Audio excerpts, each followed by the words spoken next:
The 5 kinds of people who quietly destroy your soul. There are presences that don't shout. They go quiet. They don't break things, but they break something inside you that was still whole. And the most dangerous part is that often you don't even notice. Some people enter your life like a shadow on a cloudy day. They don't bring a storm, but they take away all the light. Others disguise themselves as advisors, but whisper poison that slowly drains your strength. There are those who always seem like victims, yet they drain your energy as if your peace were the price for a debt that was never yours. This isn't about obvious malice. It's about subtle influence, about attitudes that wear you down, behaviors that twist reality, relationships that quietly make you sick. Some people, just by staying in your life, steal your time, your purpose, and your soul. And you need to recognize them. This isn't a call for judgment, it's a warning, an alert. Because learning to protect yourself is also a spiritual act. And knowing who to distance yourself from can be just as sacred as knowing who to embrace. Now let's unmask these 5 types. The manipulator. Kindness with a price tag. He seems kind, thoughtful, always offering to help. But there's something behind it all, an invisible thread that ties you to an emotional debt. Because nothing comes for free. Every kind gesture has a price, and that price is often your freedom. The manipulator doesn't shout, they sew. They stitch together guilt, obligations, and the idea that you owe them something. They feed off your efforts to please. And the more you try to meet their expectations, the more trapped you feel. These people don't show up in your life wearing scary masks. They come as angels, as protectors, as someone who only wants what's best for you. But little by little, they make you forget who you were before you met them.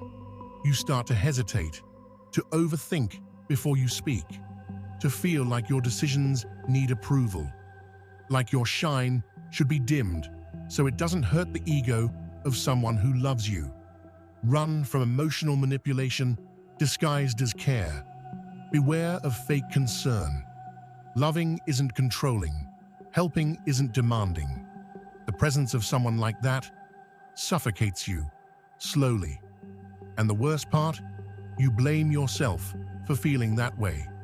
The hidden saboteur. With fake smiles, backhanded compliments, and subtle comments that constantly make you doubt yourself.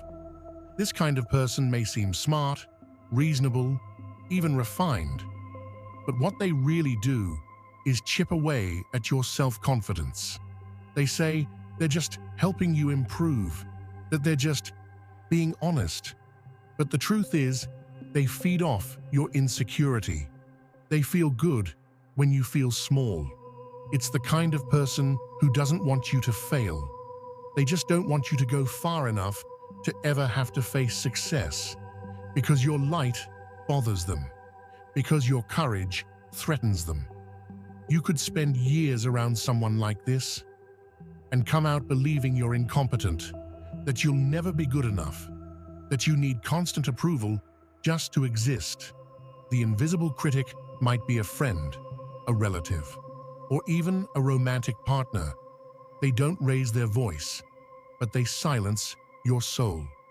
The one who fears silence and masks it with fun. This person is the complete opposite of the others. Their noise, excitement, constant novelty, always laughing, always planning something, always distracted, and they want you to be the same.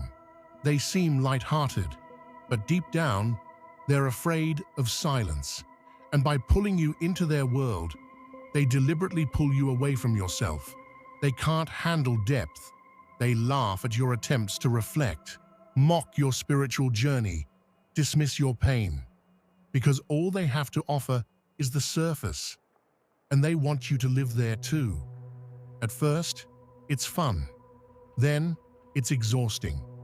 And when you try to pull back, they say you've changed, that you've become boring, distant. Don't be fooled. Those who run from silence are running from themselves. And someone who runs from themselves can't walk beside you for long. The professional victim. This is the most deceptive type. They're never wrong, never take responsibility. There's always a sad story, someone else to blame, an unfair life, and a reason to stay exactly the same. The professional victim presents themselves as someone who needs help, but what they really want is an audience. They don't want to change. They want the world to revolve around their pain. At first, you feel compassion. Then, you start to feel drained. And even then, you feel guilty for pulling away.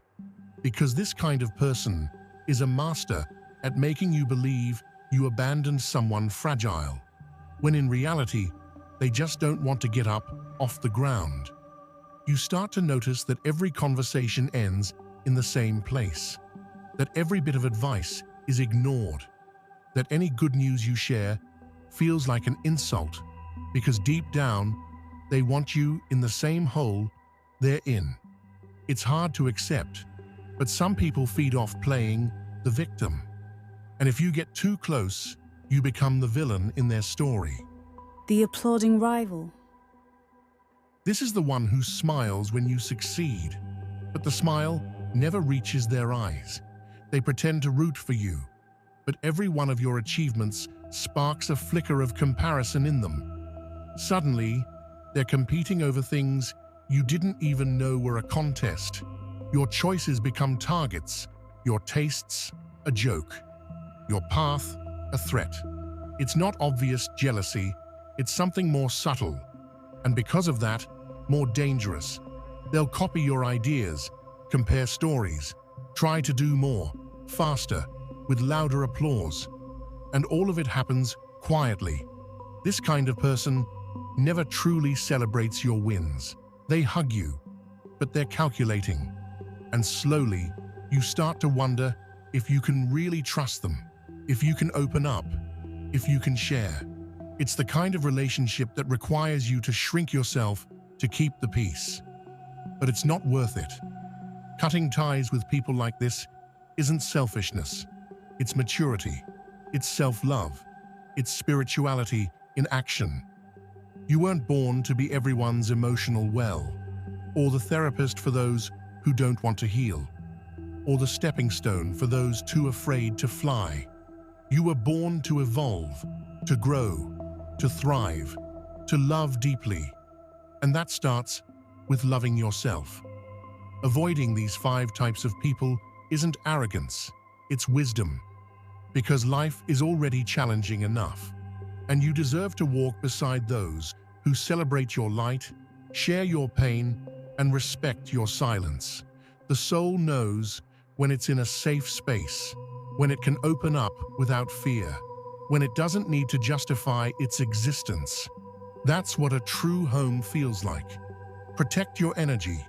It is sacred.